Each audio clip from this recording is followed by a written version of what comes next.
Hey guys, welcome back to the Pageant Project. My special guest it's this morning for me. I don't know what time it is for her, but I'll get her, ask her in a sec. But it's Kelsey Craft, who is Miss Alaska USA. She's a board certified physician assistant with a passion for aesthetics and wellness, currently serving, as we said, as Miss Alaska USA 2025. She has dedicated her career to helping others feel confident both inside and out, blending medical expertise with a heart for service. After a life altering accident in 2022, Kelsey realized that true beauty is not defined by titles, appearances, or outside recognition, but by resilience, authenticity, and purpose. This experience inspired her to create Craft Your Beauty, a movement that empowers others to embrace their inner strength and self worth. Through the Craft Your Beauty Scholarship, she supports high school graduates who share how they plan to make the world a more beautiful place, ensuring her platform has a lasting impact. Beyond the stage and clinic, Kelsey is a certified yoga instructor who volunteers her time teaching restorative classes to educators, underserved communities, and trauma affected groups. Having traveled to all 50 states as a national spokesperson for nonprofits, she has seen firsthand the power of connection and service.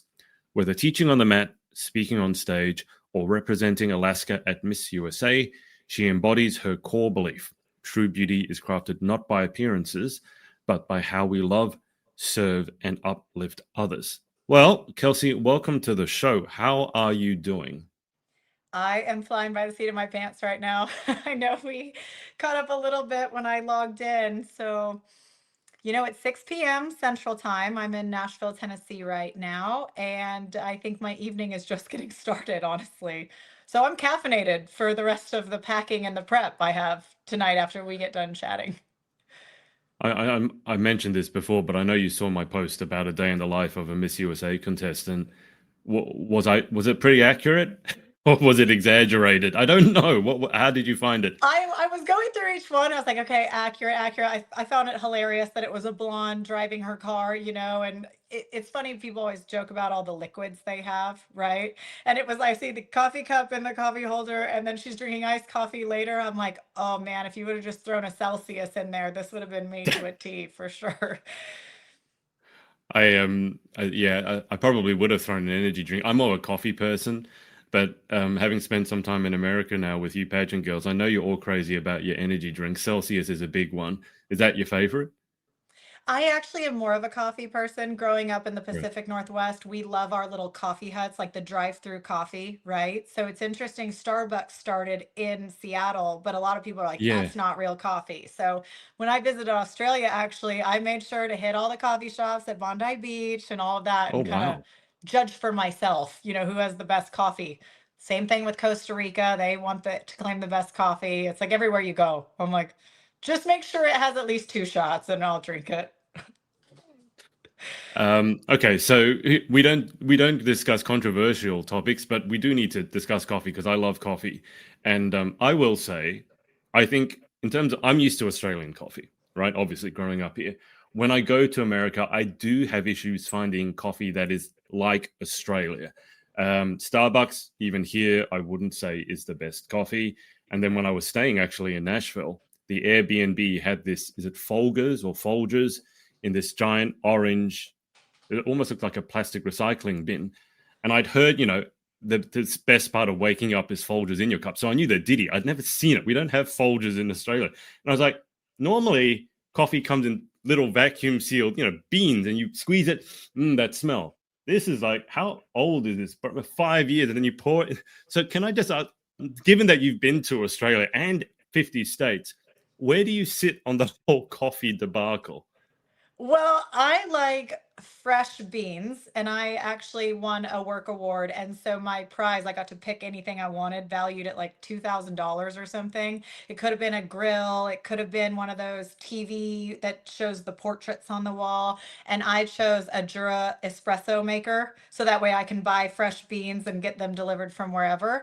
The fact that you're judgment of American coffee as Folgers or Starbucks is probably where you're going wrong. Um, I grew up on Folgers because it's cheaper, right? And so I joke that I can drink anything and I'm not picky about my coffee because Folgers is the bottom of the barrel standard. So Okay. Australian So coffee is better than Folgers. So you win. that, I mean, look, that's probably not saying much. I don't want to offend anyone's feelings. Maybe someone I interview works for Folgers, but I was very confused because, as you know, I mean, you get fresh beans and then seeing this Folgers, I mean, it was bigger than the size of my head. And I was slightly confused as to what to use that for. But it's slightly unusual given that you're a yoga instructor. Most of the yoga instructors I know, and I used to do a lot of yoga, they all drink the green tea and the decaffeinated tea, but you're a coffee person. So it's slightly unusual. I have a lot of interesting dichotomies, right? Like I am a certified yoga instructor, but I did that for, and we can get into that too, but it certainly doesn't pay as much as my day job. So I don't know how much I identify as a yogi. It's something that has really helped me in my life and my strength, and that's why I give back by teaching yoga. Mm, But I haven't fully embraced, being as natural as possible from that realm, right? I'm like, okay, I can yeah. drink matcha, but it doesn't hit the same. Yeah, I agree with you on that one. And I still have some matcha green tea in my freezer because I couldn't finish it because it was like people would tell me, oh, this hits, like coffee and it gives me a buzz and I drink it. I'm like, guys, I don't feel anything. I might as well Yeah. just be drinking like green water for what it's worth. But you used a beautiful word, dichotomies, because after doing hundreds of interviews, I always like finding out what's unique about people, what makes them tick. So in your bio that you sent me, you mentioned a life-altering accident, and only go into what details you're comfortable. But can you tell us a little bit more about that, and then what happened? Yeah, I will try my best to really share in detail. I feel like in the past 3 years, it was 3 years ago, about a week to the day. And I sometimes breeze through it so much, like so matter of fact. And I Yeah. realized the impact it really had on me. And going through this process and prepping for Miss USA and what my story really means, it has pulled out some of those emotions that maybe I kind of just got through in the moment. And so it's Hmm. interesting how much it has surfaced, right? So it was the first day of a new job, and I went out to just say hello to some friends that were out celebrating a birthday. And I was like, I can just stay out till 9:30, and then I have to go home, right? So my a friend was driving a golf cart through downtown, and the golf cart seemed to slow, right? So there was two of us in the front, two people on the back, and it almost seemed like it couldn't get up to speed. So Hmm. I went to step off the golf cart without saying anything to the driver, and right as I went to step off, they hit the gas to turn, and I was flown face first, like total freak accident. Like, no, I was not golfing. It was 9:30 on concrete, and I I was on the concrete, and I had held my crossbody bag. So I didn't have, a scrape on my elbow. I didn't have a chip nail. My face took the impact, and I was trying to pick myself up off the ground, Mm, almost in kind of like fight or flight mode. And I don't want to get too graphic, but it was pretty traumatizing for everyone else involved. right. I've worked in the ER, I'm a PA, so I went into instant, like, how do we solve this problem? And they're like, what do you Yeah. need? And I'm like, I need an ice pack. I need to get to the ER, all of that. So essentially, long story short, I shattered my jaw in 4 places. I broke at least 12 of my teeth. My nose was broken, and I woke up in the emergency department after surgery with my jaw wired shut for a month. Well, So right. I think that in that moment, you're just trying to get through and survive and go through minute by minute and process. Like I instantly it was 8 a.m. and I hadn't even gone to surgery yet the following morning. And I went texting my sister, please bring me my work phone and a charger and a fresh pair of socks so I can text my boss I won't be at my 9 o'clock meeting. So um it was interesting in what it taught me about myself and just about handling crisis in general, and what I needed in those moments while I was healing and after the fact has really transformed, over time. And I'm not going to compare my experience to yours because everyone's experience is different. I had a younger sister and she passed very unexpectedly. I think she was 20 something at the time. She was in hospital and then I just got the news that she passed away. And I'm not an emotional person in general. I mean, I am and I'm not. When crisis happens, I go very, very calm and go very matter of fact. This is what has to happen. And so I went back to work the very next day. I've also dealt with mental health issues. I wrote a book about it, and I have been, full disclosure, suicidal on 2 occasions. And I feel like I can talk about it now in a way, well, I've always been able to talk about it in a way that startles most people, because for a lot of other people, they would think there's a lot of emotion attached to it. And I just want to ask, like, for me, I'm sure there is emotion attached to it, but I don't know if I've dealt with it. And if I've dealt with it or processed it, like, I don't know what that means. And the reason I'm asking is because you've mentioned that, in the lead up to Miss USA, you've been sort of working out, well, who am I? What is my story? And you said that some emotions have sort of maybe resurfaced or bubbled up. And I'm just curious, was your experience similar to mine in any way, in the terms of, yes, something terrible has happened, but as you said, got to get the work phone, got to get the charger, got to tell my boss I won't be there on Monday. And everyone else is just like almost staggered that that's the way your brain works. I first want to thank you, for sharing that and part of your story. I think that some people find it almost like, you don't know what to say in those moments, but we're Mm, all going through life, right? We all have our own tragedies and our own losses, and there is no right way to process it. And so I do feel like I have always been that we just have to get through this moment, right? Because life doesn't yeah, stop. The world doesn't exactly. stop. And so Yeah, a lot of people, when they're asking you, like, what do you need? Or, hey, don't feel bad. Take a week off of work, be with your family. You're like, sometimes it's better for us to almost distract ourselves with work or whatever it yeah, is, and then we can handle it later. yeah. So when I say that these emotions have been brought up, I think that, we talked a little bit about this, is that this year for Miss USA, before our interviews, we are each filming an introductory video, right? Mm, And when we didn't quite get a script, it was, you have 90 seconds to share your personality and you and your natural element, whether it's work or school or with your loved ones.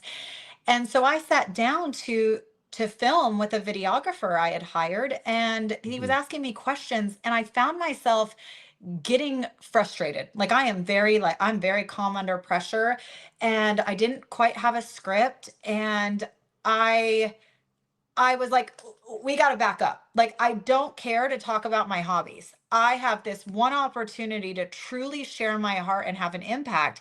So, how do we get to the depth of that in 90 seconds? No one yeah, cares that, in my free time, I go hiking in the woods.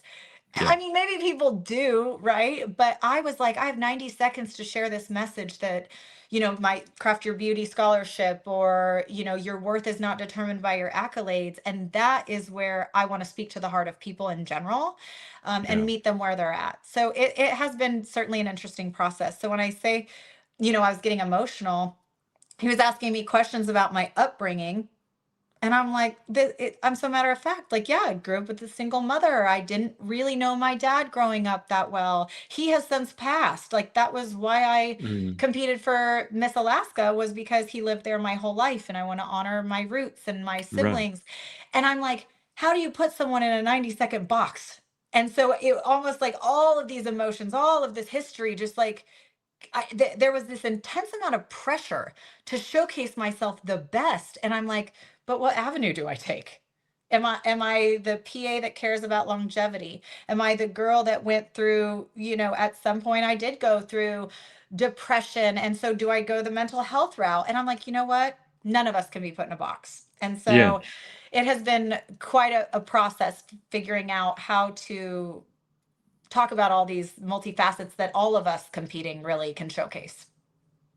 Yeah, it's interesting. I don't think anyone who's competing at Miss USA or Miss Teen USA could be defined or fit in a box, because if you could, you probably shouldn't be on the Miss USA stage if it's that simplistic. And 90 seconds, to your point, is so short. And I always think it's funny when you see on like the biography and it's like hobbies. And I don't really ever find that interesting, like from a judging perspective or an outside perspective, because I really want to know, okay, if I bring you in as a title holder, who am I going to get? I don't really care what you do in your spare time. Your spare time is your business.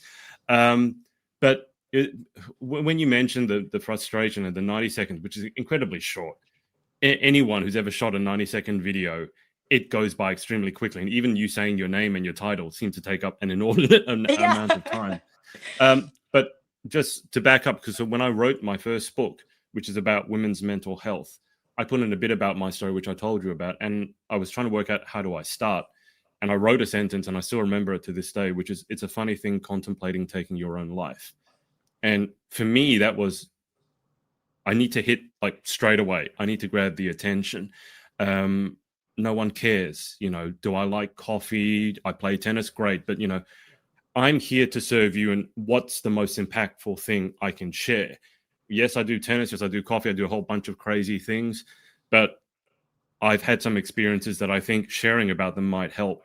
So when you did your video and you've gone through so many things, each one of which would be a major talking point for anyone else, I'm just curious, how did you manage to structure that 90 seconds video? It can't have been easy. You must have to cut more than you included. Yeah, we spent much more time editing and watching things back. And then I found when we had filmed prior, and then when I found out that this would be what the judges watch as opposed to reading a bio sheet, Yeah. I called the videographer immediately. I said, "We have to pivot. I'm sending you a voiceover." He's like, "What?" Yeah. I Yeah. go, "We have good B-roll.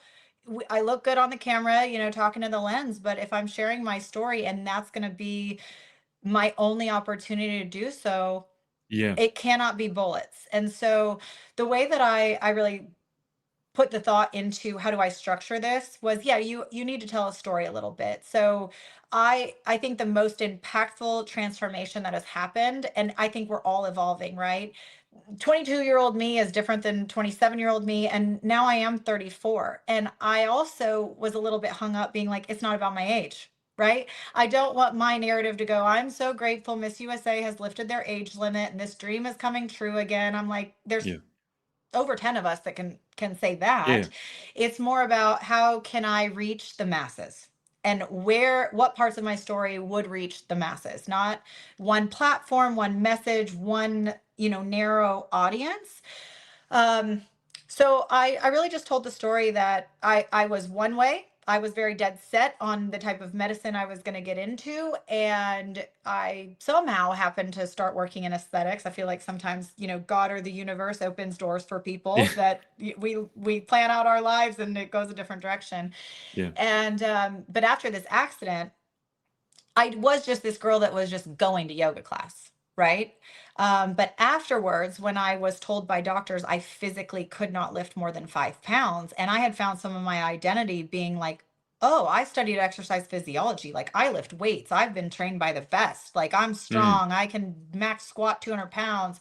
And I literally lost over 18 pounds in under 2 weeks because my body Wow. was Yeah. fighting to heal Yeah. Yeah. itself. And so to walk around with wire cutters and have to fly my mom into the city and literally bring my mom to work and be at rock bottom physically and mentally, um, was like, okay, what is the foundation of my identity and how do I rebuild from where I'm at right now? And Mm. so in my video, I really just talked about, someone had introduced me to yoga, but I got back into it full time because it was the only thing I physically could do.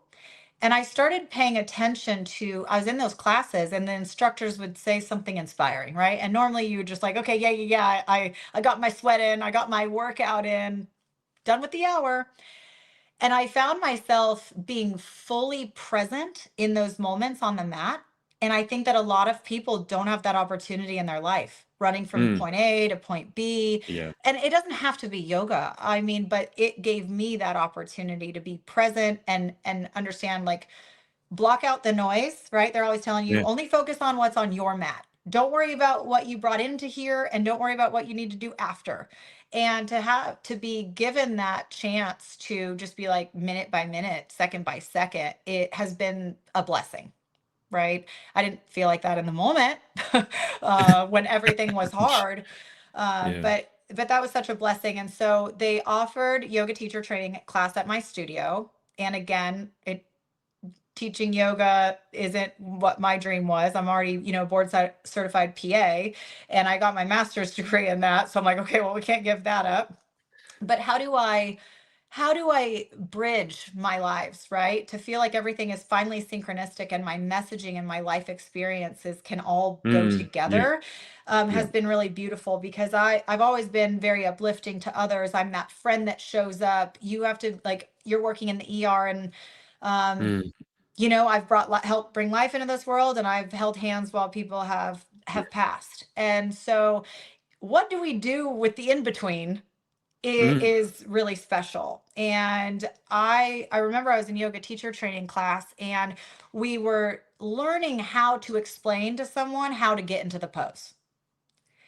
And they're like, okay, crow pose. They're saying it so matter of fact, you put your hands down on the mat, you look in front of you, you put your knees on your elbows, and then you're in crow pose. And I'm like, no. And I kept, I don't know how else to explain it, but I was stalling. And every time I would start leaning forward, it would be, I get emotional talking about it. A true flashback of falling on my face. Like every time I Right. went to crow Right. pose. Right. Yep. And it was such an interesting process of what you tell yourself is what will happen. So, Mm. you're thinking like, Yeah. I'm gonna fall, I'm gonna fall, I'm afraid to Then you fall. fall. Yeah. And you'd fall. And so I remember it was the two instructors, and there was 12 of us in the class, I believe, and they're all circled around me and encouraging me, like, you can do it. And so I had one being like, I'm here with you. I'm holding up your shoulders. Someone else is like, I got your legs. And to get into crow pose, which would seem so simple, Mm. it is a true, I mean, it's not even a metaphor, right? It was a true example of, like, that's how some people deal with life in general, right? Yeah. What are your limiting beliefs you tell yourself? How does that show up in day-to-day life? And what encouragement do you need from yourself and others to take that leap or that step? And so it manifests as yoga for me, but it can truly Yeah. be anything for anybody. And so it's been a transformative process, and it continues to be so. It's you mentioned how it's yoga for you, and weirdly for me, I found two. I'm someone who has a very busy brain, always on the move, and it's very difficult for me to go to sleep. For example, I rarely have a good night's sleep, and there were only two areas where I found that I could switch my brain off and be present. I know they're not exactly the same thing, but for me, if I can not have those extraneous thoughts, then I value that space. And I tried meditation, and it wasn't it for me. I also tried yoga, and I loved yoga, but that also wasn't it for me because my brain would wander. But tennis, because I could just be present, and it's just the ball, and I could be on the court for hours and not have any extraneous thoughts. But also, and you mentioned this weightlifting, and I'm not someone who did weights in high school at all, but I got into Olympic weightlifting during the CrossFit craze, and I loved it because it was so technical. It demanded your entire focus. And so really, if you don't focus, you drop the weight on your toe or your head, it's not going to end well. And so it's interesting how we all find, and I think if you find whatever you find, you have to hold on to it, because I think it's very important you try different things until you find it. It was interesting for me that physical activity can bring up such internal realizations about yourself. I mean, you mentioned you were in tears, and probably from the outside, no one would understand why. But when I was coaching tennis, it was never about telling people you do this, you do this. It was about how you felt in your body and trying to relate it to something that they would be more familiar with. So for you, it sounds like yoga was not so much even the physical side of it, but it sounds like the personal development, the emotional journey you went through, the self-discovery, and maybe the healing, that was the most important facet of the whole thing for you. Well, and I think that the special part for in yoga itself, right, as a physical practice as well as a mental practice, is that I'm an athlete my whole life, right? I started Mm. swimming when I was 3 years old. One of my, I don't want to give away the secrets, but I can tell you, one of my fun facts for the Miss USA stage was that when I graduated high school, I had more varsity letters than anyone in the history of my school. Wow. And to have that as, like, I would have an accomplishment, and I wouldn't appreciate it. It was just so Yeah. matter of fact. Like, I was like, of course I'm valedictorian, of course I'm ASB Yeah. president. The expectation is that I get straight A's. The expectation is I do a sport every season, right? And it's always Yeah. like you're not enjoying it because you're like looking for the next thing. And with yoga specifically, there's no like I don't, to my knowledge, I don't think that there's some, master yoga competition. Like even CrossFit, there's CrossFit games, there's Yeah, yeah, professional weightlifting, there's, Olympics for many sports. And with yoga, it's like you can show up one day and be able to do a pose or the splits or a handstand, and the next day you can't because you're meeting yourself where you are in that yeah, moment. yeah, So, being able to take those skills and try to help transfer them and how that looks for other people's lives is something that's really important to me.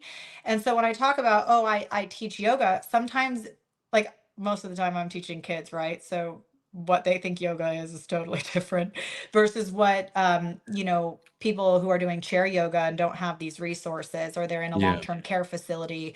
yeah. Um, it's really important to me that I can take my knowledge and my life experience and help someone who's 6 years old and someone who's 60 years old. And Mm. so having some of those universal truths that we're all just like having this human experience and doing the best we can is something that is really important to me to share. Have you had any favorite teaching moments? I mean, I was teaching tennis, 10 years ago, but I still remember certain moments when a student would get something that they never thought they could. And you remember it because you're there to celebrate with them and you can see their eyes light up. It's not about the thing they learned. It's about, as you mentioned, it's about a self-belief. Their beliefs change in front of you. Have you had any moments like that? Oh yeah, I think that some of it has been, some of these challenging poses, or how long can you hold even tree pose, or people Mm. who we really, you're a coach, right? So same thing as we must take I can't out of my vocabulary. Yeah. It's, maybe I don't have the foundational knowledge just yet, or I haven't practiced this enough. It doesn't mean that you can't or you're forever incapable. So, there's probably been a lot of special moments, but seeing kids' eyes light up because you're just watching them and you're cheering them on to do a back walkover, and I'm like, okay, that's gymnastics, not yoga, but good job. Yeah, yeah, So, no, I wasn't doing back walkovers. I can assure you, when I was trying yoga, I don't think I'd be quite able to manage that.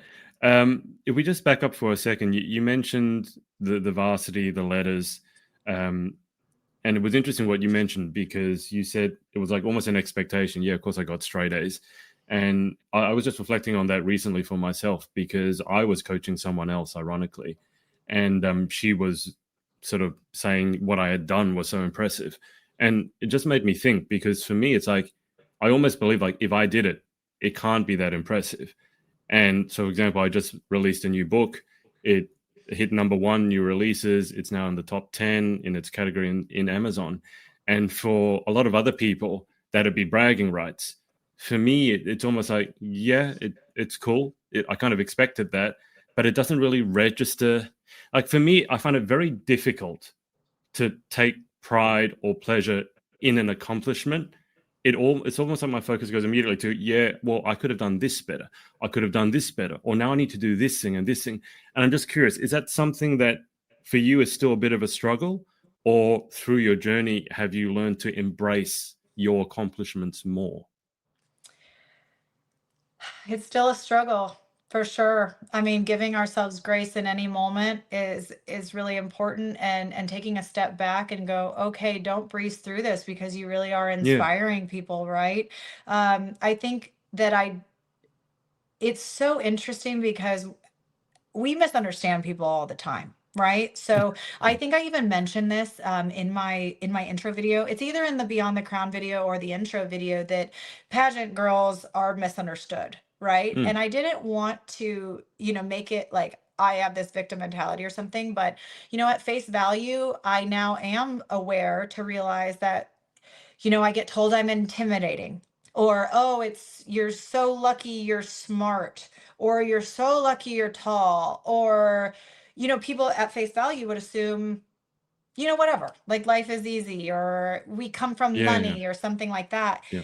And it's taking a step back to be like, I don't need to use my energy to justify Mm. myself to you. Yeah. But then I'm like, what do I want to share? Are you an audience that deserves to hear these pieces of my story? Mm. And so I really feel like I've grown and matured in the sense that not everyone gets to see all my cards at once, and I choose to share that, with the audience and where it's appropriate.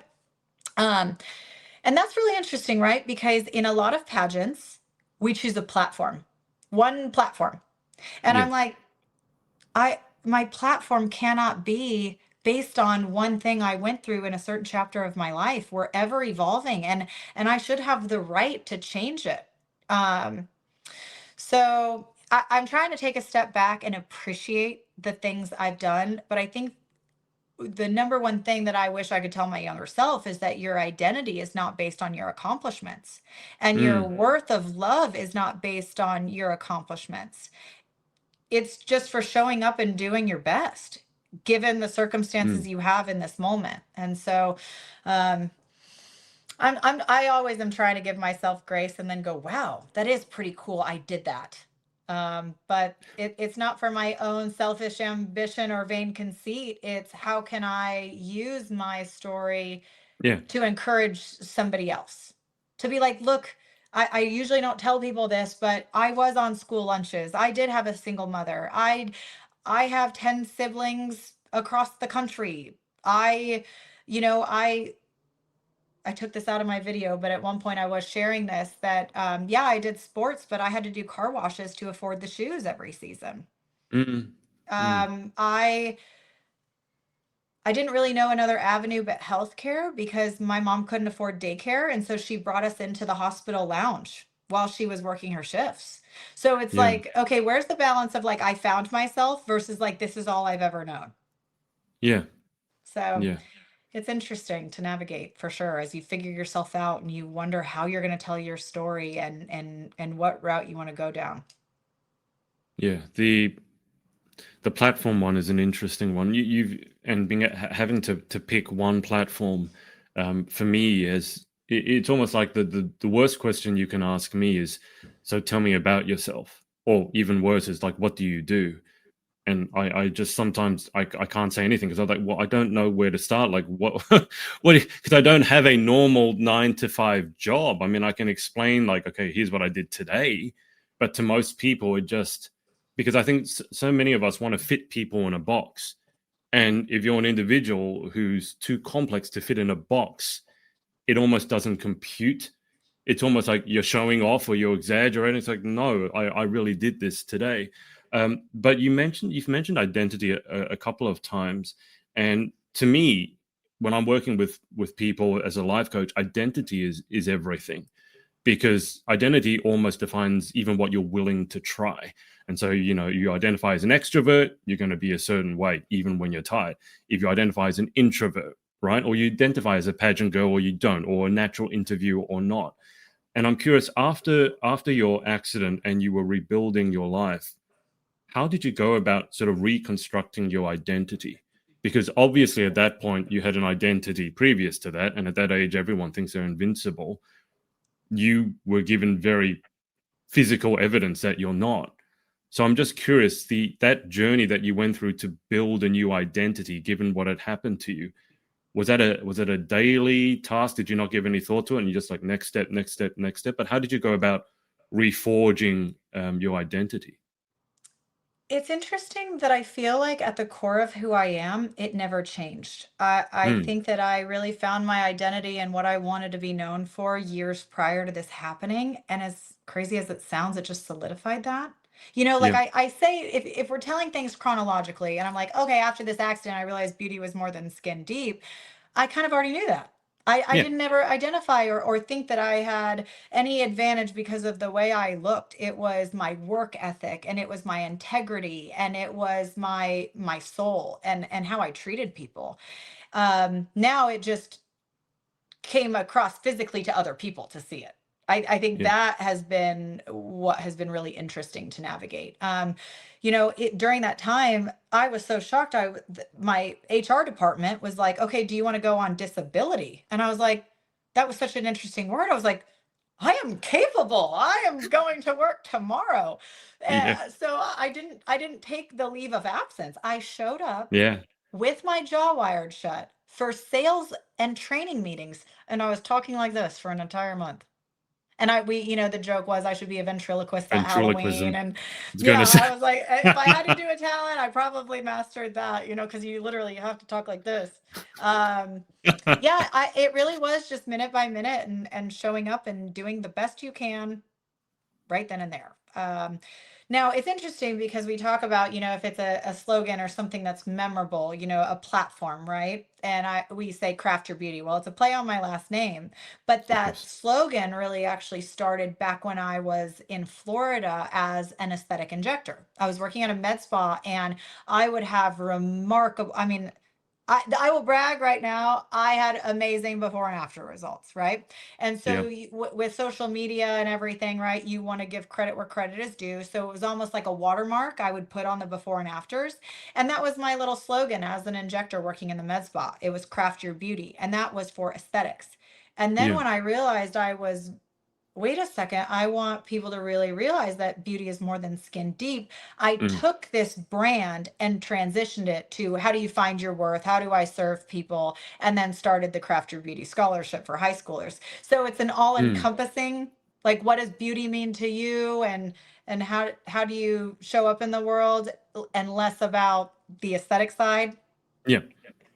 Tell us more about the scholarship because I love the sounds of this, and obviously you're someone who's interested in giving back. So tell us more about the scholarship.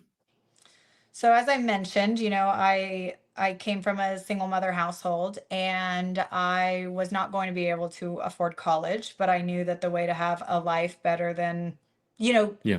my mom worked very hard, right? But she wanted me to have an education and she wanted me Yeah. to have a better future than she did, right? Yeah. And so I did all the sports and I thought I was going to be a swimmer in college. And I only applied to D1 schools that were going to give me a swim scholarship. Mm. And at near the middle end of my senior year, I told my mother, I said, I don't want to swim in college. Like it was like I was having a midlife crisis at the age of 17, right? And she's like, well, what are you gonna do then? Because all of these schools that you've got accepted into are based on you swimming. Yeah. Yeah. So it turns out that University of Idaho ended up giving me an academic scholarship. So I went on not only academic scholarships, but grants from the state, given my Hmm. circumstances, being an under-resourced individual.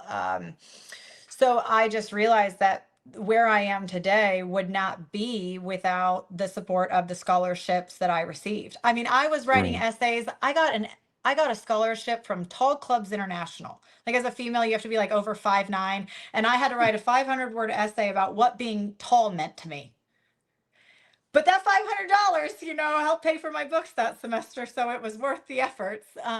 So my scholarship, my essay prompt is, what are you planning to do in your future or now to make the world a more beautiful place? Yeah. And so I got these essays, and right now I'm focused on my high school because where I come from really is, um, it's a small town and we do struggle. It's a lot of lower class, not middle Right. class. There's not a lot of suburbs and things like that. Yeah. And when I graduated high school, there was a cover on the school newspaper and it was a picture of my high school and it said dropout factory. And it was Yeah. because we had less than a 65% graduation rate at that Yeah. time. And when I thought about this scholarship, which of course, my vision is to take it to a grander scale or get funding, but I was like, I feel like this could really impact my alma mater, my Yeah. hometown. So right Yeah. now it's only extended to those individuals and they're all welcome to submit an essay and they don't have to be the 4.0 student. They don't have to Mm. be an athlete. It's how do you plan to make the world a more beautiful place? So I got essays and I got to read every single one of them. I required that from the school. I said, if they submit an essay, you're not going to have some selection committee. I want to be involved in this because this is my heart. And so I got essays from people who want to be financial advisors and teach financial literacy. I got essays about people who want to be social workers. I got Mm. essays from people who wanted to be nurses. And it's so interesting, right? Because going through those essays and almost like comparing these individuals and wanting to give all of them the Yeah. scholarship is Yeah. probably what pageant judges deal with on a daily Yeah. basis. Yeah. Um, so it's really special to me. I'm excited to watch it grow throughout the years. but yeah, it's really meaningful. And I keep all those essays printed, and sometimes the hope of the youth can Mm, keep us going, right? So sometimes I yeah, reread them. yeah. No, sometimes all we have left is hope. And I can only imagine you're reading all the essays and then you want to give everyone the scholarship. I almost think it's not necessarily better, but I love the fact that it's so local because then you really get to see the impact because you know exactly the school or exactly even the suburb or the location these people are living. And sometimes, you know, when it gets bigger, it's like a McDonald's. You don't really know what's going on. But I love the fact that it's at local. Can you just back up for a sec? The tall girl. What was it? What was this? Is this still a thing that's available now? I mean, I'm over Tall 6 foot Tall Clubs tall. International. Tall Clubs Tall, International exists, and there's like different segments across different cities. So at the time, I got this scholarship from the Portland chapter, Portland, Oregon, and they had me at their party, and everybody was like 6 feet and taller. And it's funny because my mom is 5'1". So no one ever seems short to me, but apparently I seem tall to people. That's been interesting to navigate through the years too, right? Where people like see me with my mom. They're like, "How'd you get yeah, so tall?" And I'm like, "Well, you see, my father was tall." So yeah, they still cheer me on. I know that they've supported me and watched me through pageants and stuff too, or put me in their newsletter. Like a former right. scholarship recipient is now doing this, which I probably should send them an email and go, "Hey, I'm competing in Miss USA this week." Well, I was going to say, but you said you had to write an essay. So do you remember what you wrote an essay about? Because I'm over 6 foot tall, and I love that in pageant land because when I'm taking a photo, I don't want to be the short dude in the middle. So I'm very thankful for it. But if I was to write an essay, there are a lot of things about being tall that people don't understand. Like when I go out for a run, I have a choice. I can either look down and make sure I don't run into a pothole, and then I run into a low-lying branch, or I look up and see the branch and then I run into a pothole. And then planes. Don't get me started on like legroom and planes. It's a nightmare, and fitting under like showers in a hotel, I can never fit. What did you write in your essay? I think at the time it was probably about I was that I skyrocketed young, right? So I was Yeah, always me tall. I too. was the tallest one in kindergarten.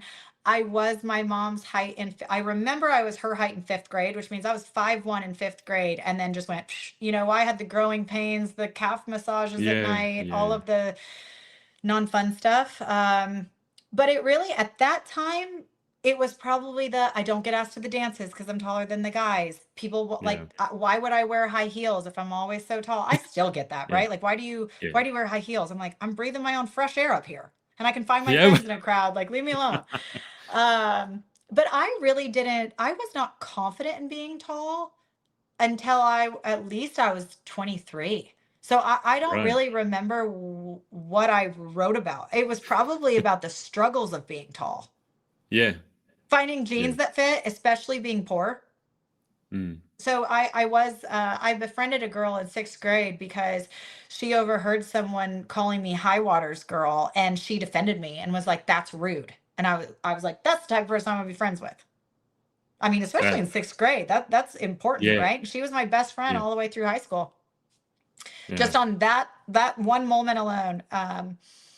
So that's interesting, and it's almost like, even now online shopping is so big, and I don't feel stressed for Miss USA at all about interview, about the 4 a.m. wake up calls for makeup. yeah. Don't get really nervous on stage, except for the fact that I care. I am most stressed about ordering things online and looking in the dimensions and seeing if their inseam is actually 37 inches or something. Like, that's the most stressful part of this whole thing. I'm Okay, like, well, but I guess I have to pay extra for custom because nothing is tall enough. I mean, haven't you reached that point? Because I know I have, where I know that nothing off the rack is going to fit me. And I Yep. know I'm either going to have to order custom, or when I buy something, I'm going to have to take it to the tailors. Like I factor that in. I can't fit. You talk about jeans. One time, my girlfriend at the time wanted me to. I told her the reason I don't wear jeans is because I never fit in them. And she thought I was exaggerating. You know, normal dumb guy can't go shopping. she took me, Hmm. this is my idea of hell on earth, by the way. She took me to all these jean stores, made me try on all these jeans. In one of the change rooms, I got stuck in the jeans because I couldn't pull them up because they were too tight and too short. And I almost fell out of the changing room in my underwear. But that's me. But I mean, for yourself, don't you just get to the point where it's like nothing off the rack will fit? So you just know in advance you're going to have to get a tailor. You probably have a tailor on what on speed dial, no? Oh, my alterations woman There will you go. turn things around next day. Yeah. It's factored in the cost, and it is what it is. So yeah, it is interesting. I did actually get asked in a pageant interview.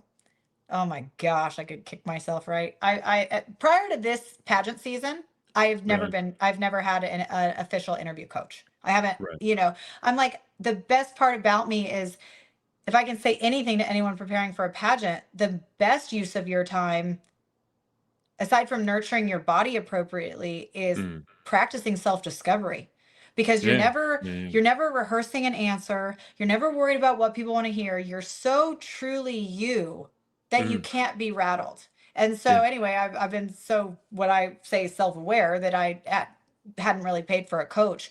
Now this year I've worked with someone because I'm like, what's gonna, like, how am I received?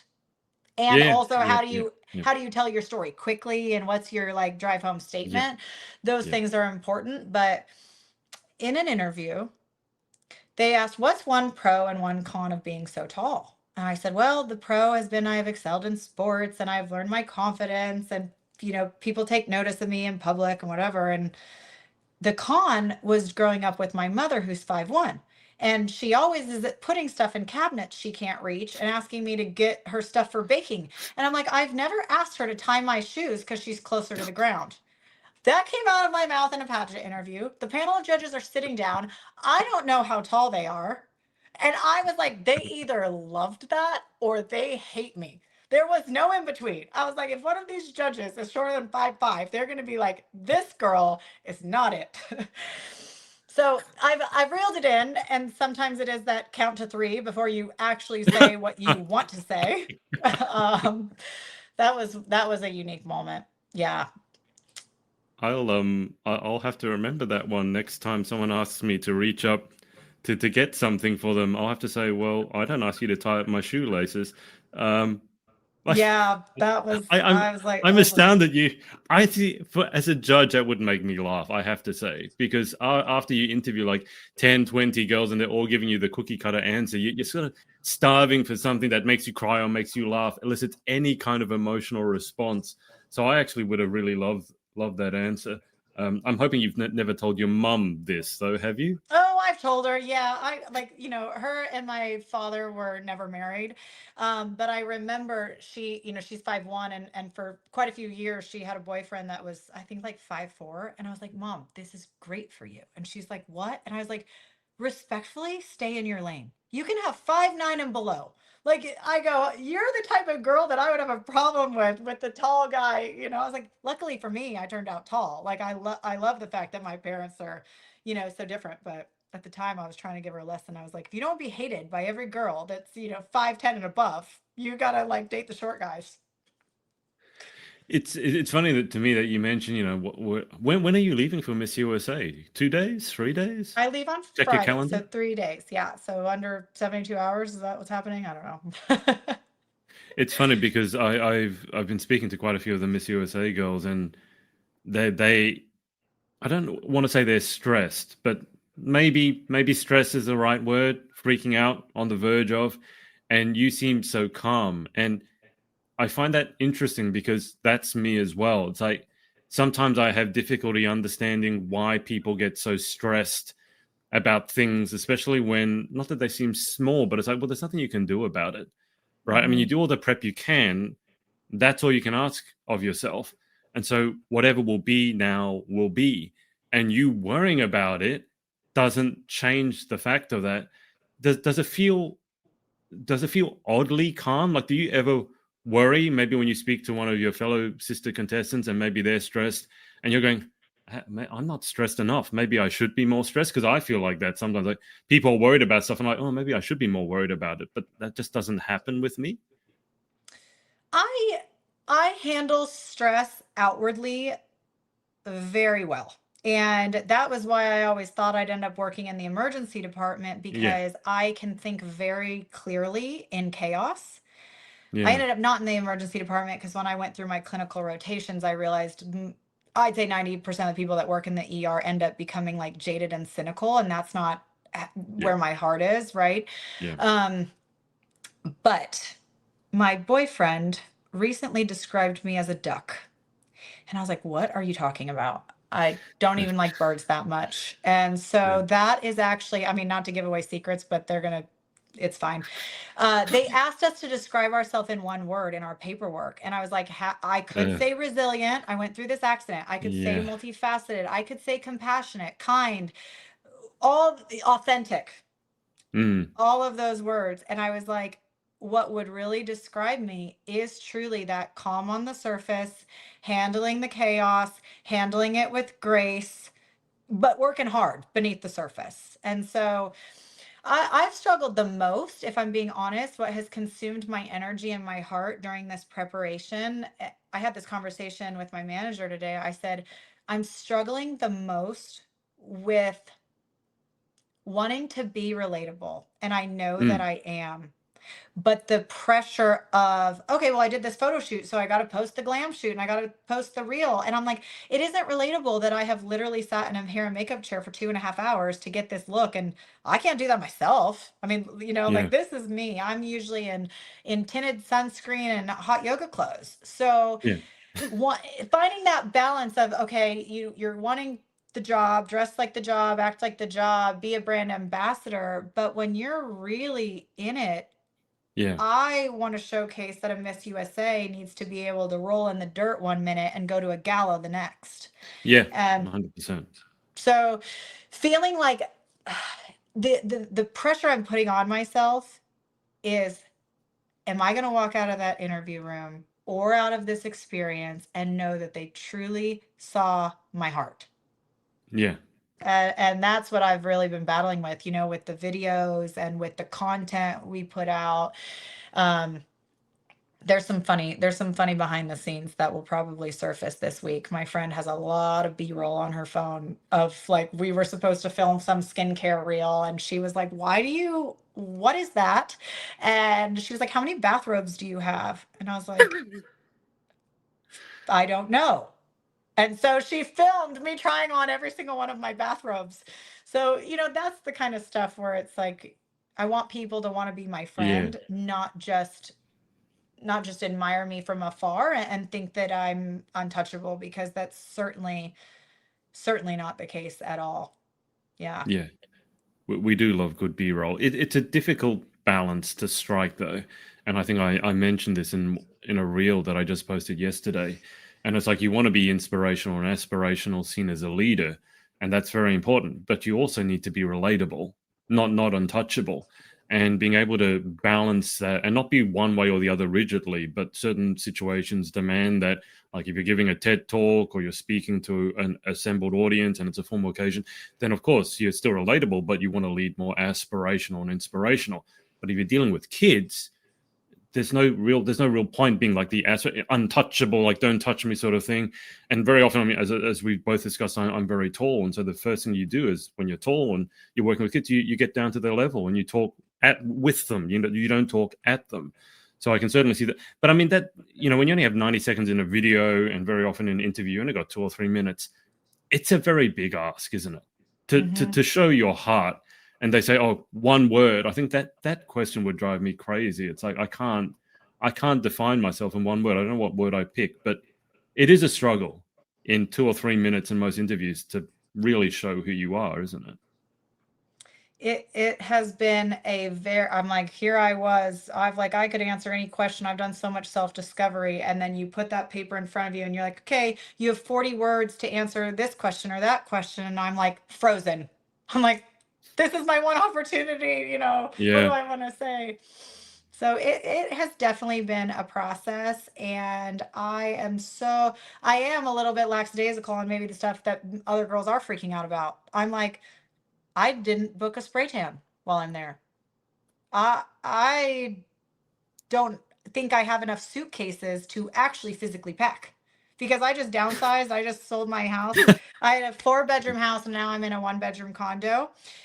And I did this the month after I was crowned Miss Alaska. So that's interesting. And then they're picking, I did early occupancy, right? So they scheduled my closing date. And I'm like I'm a very type A person when it comes to like work and my day-to-day life. And I was like, okay, I text my realtor. I go, hey, I picked this date, but we're hoping I'm in Thailand. So I was like, we can Yeah. cancel this, right? So it's like, how do you plan your life and keep your calendar open, but got to pay the bills. So that's been interesting to navigate too, where I just seem like non-committal, not booking work meetings. So I'm trying to manifest that I'd be Miss USA, but then if you don't win, you got to go back to real life the next day. So lots of moving parts under the surface, and I am grateful I don't clock into a 9 to 5, just like you mentioned earlier. Yeah, it's I don't know if it's ideal timing to be trying to downsize right before you go to Miss USA. Most pageant girls would be upsizing, if anything, getting more and more suitcases, and like four suitcases. I don't know how the girls are packing. I mean, you don't have to travel internationally, but it certainly sounds like there's a lot of things going on behind the scenes. So you're leaving on Friday, but you sound like everything's under control. Everything's calm. I mean, I assembled a clothing rack in my living room today so that way I could look at outfits. And then I realized during all of this training over the past year, the clothes don't fit. So I'm like, I don't know. We'll just figure it out tomorrow, I guess. You might have an interesting final few days of prep. Kelsey, just before I ask you the final 10 questions, because I've had you on for almost an hour already, is there anyone that you want to say thank you to or give a shout out to for supporting you along your journey? Oh my gosh, I do a list. I have 8 people attending finals, which is probably Wow. I used to be superstitious. I was like, I never win a pageant when I tell people to come, and so I am grateful for the support system, and they're coming from all angles. So I have family members, I have friends, and I have colleagues. And my boyfriend recently got a shout out on a video interview. It has not been aired, so I'll tell you too.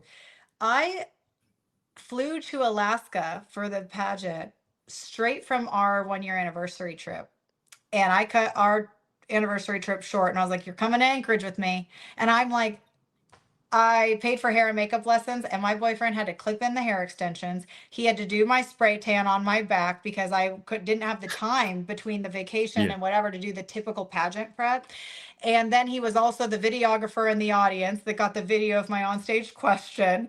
So him coming along this journey has been really special, and it's funny that people in the industry have been watching how supportive he's been, and they're like, give him a special award because he is like the definition of what a pageant boyfriend should be. And I've been very, very grateful for his time sacrifice, but all the other stuff. I mean, Yeah. he was offering to make my state costume, and I was like, do you know how to That's sew? next level.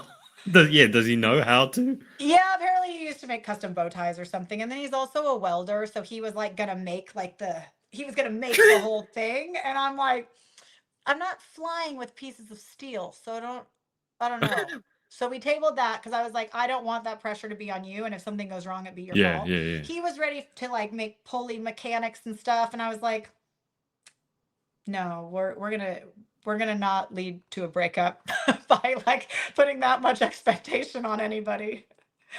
So yeah, I my don't. boyfriend's been it has been uniquely supportive through this journey.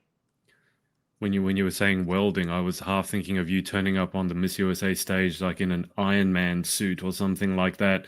I mean, that would be kind of cool. I'm not sure it's really on brand for Miss USA, but I will say I love the fact that he's so willing to help. There are pageant awards in the UK, and there are actually there's a pageant partner category. Just so you Oh, know, I mean, you're not in the UK, but there's a pageant partner award and there's a pageant parent award as well, which I thought was quite interesting. But I love the fact when he doesn't really know what's going on, but he's going to help. yeah, That's all you he's want, gonna really. He, he's he gonna doesn't need help. to know what's going on. Just tell him what to do and he'll do it. That's exactly. There's still some things about pageantry that confuse me. I'm like, like when you first go in as a guy, like the girls have a certain angle that they want photos from. Like what? Like just okay, but He sounds So very this supportive. he was teaching people because everybody will like watch him and they're like, whoa, he's well trained. Well, he when he takes photos on the iPhone, he goes click, click, click. So I know to change my pose. That's something I learn as well. I'll give people a countdown. I'll say three, two, one, and three, two, one, and you see the girls doing this Yeah. thing, and it's the other guys are like clueless. They're like, why do you have to count that? Like, you don't understand. And I feel weird now that I have to explain why. But you also see me down on knees, like getting the angles right, and it's a whole crazy world. But he sounds like an amazing support, which is something I think we need going to such a big pageant.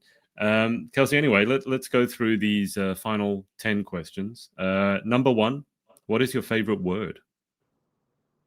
Oh, my favorite word?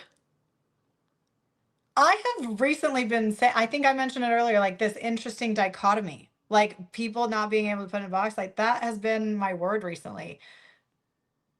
I do love that. I do love that word. Number two, what is your least favorite word?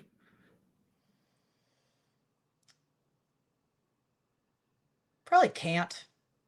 I from a swim coach, even when I was really young, they were like, your mind is listening and it can't really process that word. Like I can't do something, and we weren't even allowed to say it. So I think can't is a very limiting belief for sure. I did the same with my tennis students. Every time they told me that they couldn't do something, I would say run a lap, then come back, and I'd ask them again. If they say they couldn't do it, I'd make them run. And they got the message very quickly. In life, what gets you excited? What turns you on?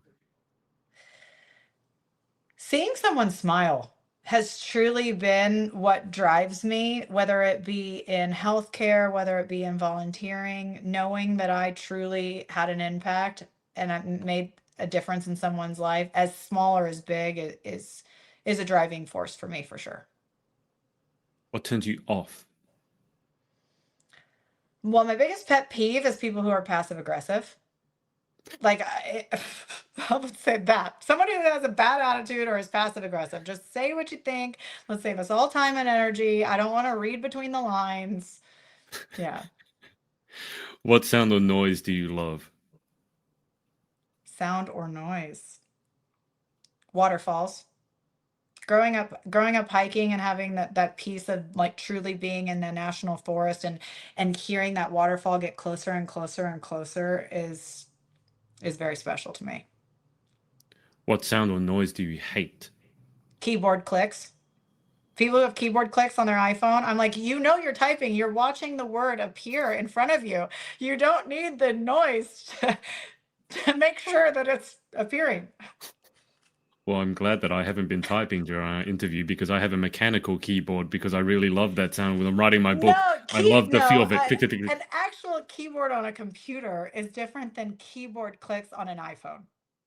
The yeah.